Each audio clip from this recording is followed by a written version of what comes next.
예, 안녕하세요. 예, 오늘은 조금 뜬금없는 이야기일 수도 있는 이야기를 좀 해볼게요. 예, 요즘 뭐 전염병이 돌아가고 전 세계적으로 조금 힘들다, 그죠? 이런 경우에 뭐 증시가 다들 안 좋아요. 좋을 수가 없죠, 그죠? 다들 병이 도니까 공장이 안 돌아가고, 그 다음에 나와서 물건을 사지를 않고, 그러니까 경제 지수가 떨어지고, 회사 실적도 떨어지고, 주가는 당연히 떨어지겠죠, 그죠? 근데 이런 경우에 일단 기본적으로 대전제를 까는 게 어쨌든 주식이 뭐 싸다고 사는 사람이든 비싸다고 파는 사람이건 간에, 그러니까 일단은 주식시장이 돌아간다고 생각하고 주식을 사고 파는 거다, 그죠? 근데 과연 그럴까 하는 부분에 대해서 오늘 한번 이야기를 좀 해볼까요? 지금 뭐 미국의 대통령이 트럼프죠, 그죠? 약간 성격이 좀 불도저 같이 화끈하게 자기 하고 싶은 거 하는 사람인데, 지금 뉴욕에 저기 감염자가 좀 많아져가지고 센트럴파크에 일단 공원에 저기 치료시설도 짓고, 그다음에 지금 병원 간호선이죠, 병원선을 가지고 지금 뭐 뉴욕 그쪽 항구에 접안도 시키고 좀 비상이에요, 그죠?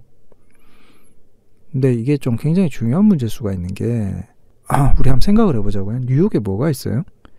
뭐 여러 가지 많지만 우리 흔히 가장 중요한 거 뉴욕 증시, 월스트리트가 거기에 있죠, 그죠? 뉴욕 증권시장이 거기에 있다고요.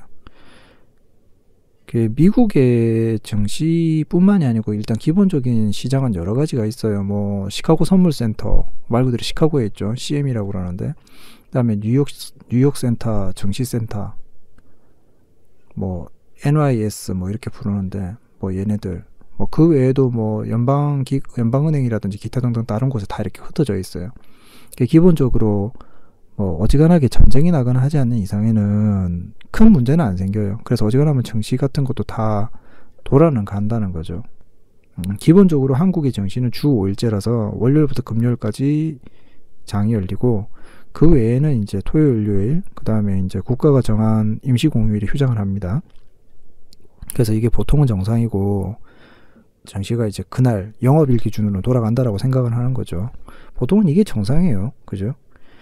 근데 이게 과연 멈추는 때가 언젠가라는 거죠. 뭐 몇 가지 있는데, 일단은 제일 확실한 경우를 하나 예를 들어 드릴게요. 이제 뭐다 법령이 있겠죠, 그죠? 자본시장과 금융투자업에 대한 법률 시행령 뭐 이런 게 있어요. 그러니까 쉽게 말해서 금융관련법이죠. 이 중에서 보면 256조에 보면은 환매 연기 사유라 그래가지고 대통령령으로 정하는 사유에 해당하면은 환매 연기를 할 수 있다라고 돼 있어요. 근데 이 중에 쭉쭉쭉쭉쭉 읽다 보면은 증권시장이나 해외 증권시장의 폐쇄, 휴장 또는 거래 정지, 그 밖에 이에 준하는 사유로 집합투자재산을 처분할 수 없는 경우라고 돼 있다고요. 그 다음에 뭐 다 같은 경우에 흔한 경우 천재지변. 이제 그거죠. 요점만 따지면 그래요. 한국 외에도 해외 시장이 멈추면 우리나라도 멈출 수 있다라는 거예요. 근데 지금까지 이 법이 생기고 나서 신설은 일단은 보면은, 그러니까 이 법이 생기고 나서 지금까지 시행된 적이 있냐 그러면 단 한 번도 없어요. 일단 IMF 때는 이 법이 없었습니다. 그러다 보니까 대통령령으로 내리지를 못했어요. 그래서 기관장인 금융감독위원회라든지 증권장이 휴장을 권고를 했는데도 휴장을 안 했어요. 일단은 이 사람들이 그 시장은 돌아가야 된다는 명목으로. 그러다가 리먼 사태가 또 터졌죠. 법을 조금 더 고쳤어요. 그래서 지금 현재 이 법으로 내려오는 건데, 다시 한번 말씀드리지만 기본적으로는 어지간해서는 이런 경우가 생기기가 힘들어요. 어지간한 악재가 있으면은, 어지간한 악재가 있는 게 아니면 이게 생기기도 힘들고, 생긴다고 해도 서킷 브레이커가 먼저 발생한단 말이죠. 이제 CB라고 보통 그러죠, 서킷 브레이커. 이미 얘기 드렸지만 혹자는 IMF 때도 휴장을 안 했다라고 이야기하는데, 그때는 일단 이 법이 없었다고 이야기 드렸어요. 휴장을 안 했단 말이죠. 그래서 이 법령 자체가 그 금융시장의 최후의 보루라고 생각하시면 돼요. 일단 이게 발령이 된다라는 거는 굉장한 금융시장에 패닉이 오게 되기 때문에 뱅크런까지도 유발을 할 수가 있어요. 뱅크런이라는 거는 결국에는 돈을 내가 은행에서 못 뺄 수 있으니까 돈을 미리 빼려고 사람들이 다 달려드는 그런 걸 얘기하는 거예요. 그래서 이 법령은 적힌 대로 한국만의 문제가 있으면은 오히려 발생을 안 할 소지가 크고요. 반대로 전 세계적으로 문제가 생길 경우에 발생될 가능성이 높아지는 법령입니다. 있어서는 안 되겠지만은 뭐 예를 들면 미국이 심각한 문제로 인해 가지고 아까 얘기했지만 지금 뉴욕이 좀 상태가 안 좋잖아요.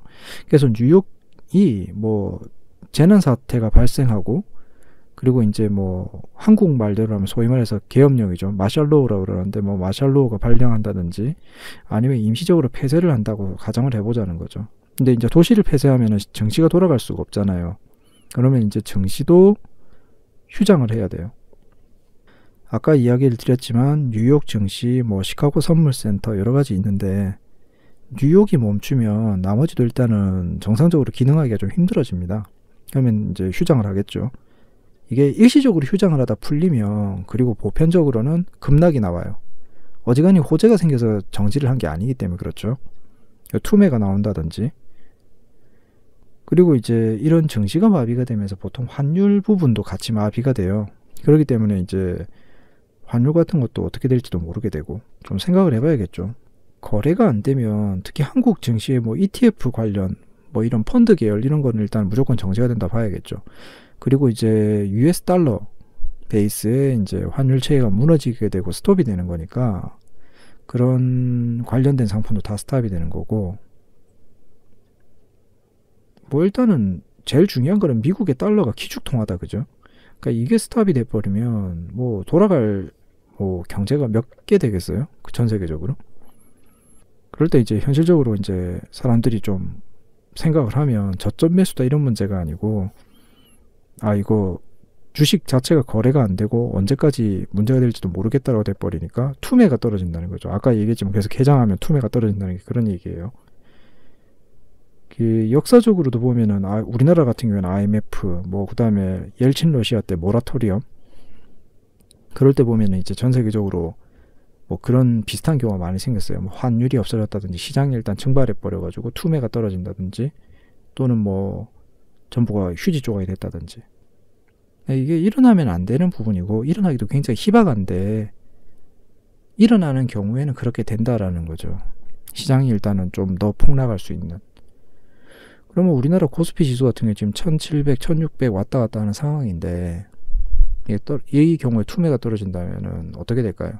예전에 저점을 찍었던 1400선보다도 좀 더 빠지지 않을까라고 하는 거죠. 뭐 지금 사람들이 뭐 지금 코스피 지수를 보고 뭐 돌아온 10년 뭐 되돌아간 10년 이렇게 이야기를 하는데 10년이 문제가 아닐 수도 있다는 거죠. 미국이 경제 대공황 시절에 그러니까 1900년도 초반 중반이죠. 그때 15년 정도를 그냥 같은 경제지수로 그냥 박스권을 유지를 했다고요. 우리나라 사람들이나 요즘 사람들은 당연하게